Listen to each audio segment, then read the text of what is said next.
গোটা জাতি এখন নির্বাচিত সরকারের অপেক্ষায়, এমনটি বললেন বিএনপি মহাসচিব মির্জা ফখরুল ইসলাম আলমগীর। তিনি বলেন, ফেব্রুয়ারিতে একটি সুষ্ঠু নির্বাচনের মধ্য দিয়ে গণতান্ত্রিক সরকার ক্ষমতায় আসবে। শুক্রবার দুপুরে জাতীয় প্রেস ক্লাবে ফেডারেল সাংবাদিক ইউনিয়নের দ্বিবার্ষিক কাউন্সিলের উদ্বোধনী অধিবেশনে এই মন্তব্য করেন তিনি। বিএনপি মহাসচিব বলেন, গণতন্ত্রে ফিরতে চাইলে অপরের মত প্রকাশের স্বাধীনতাকে মূল্য দিতে হবে। মূল জায়গায় সবার ঐক্য থাকবে, কিন্তু মতের ভিন্নতাও থাকবে। একই অনুষ্ঠানে জামায়াতে ইসলামীর সেক্রেটারি জেনারেল মিয়া গোলাম পরোয়ার বলেন, দেশকে দুর্নীতিমুক্ত করতে রাজনৈতিক দলগুলোর মধ্যে কোনো দ্বিমত নেই। Bashundhara public school and college 2026 শিক্ষাবর্ষে ভর্তি চলছে।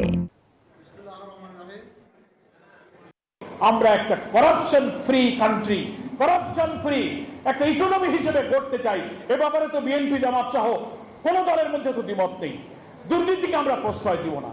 দুর্নীতি দমন কমিশন, কালকে সরকার প্রধান উপদেষ্টাও বলেছেন যে আগামী নির্বাচনে দেশকে যদি দুর্নীতিমুক্ত করতে চান, তাহলে দুর্নীতির সাথে যাদের সম্পর্ক তাদেরকে না বলুন। আপনারা জানেন যে এমন একটা সময় এখন, যে সময়টার জন্য গোটা জাতি অপেক্ষা করে আছে যে আগামী ফেব্রুয়ারি মাসে একটি নির্বাচনের মধ্য দিয়ে একটা গণতান্ত্রিক ব্যবস্থায় আমরা ফিরে যেতে সক্ষম হব।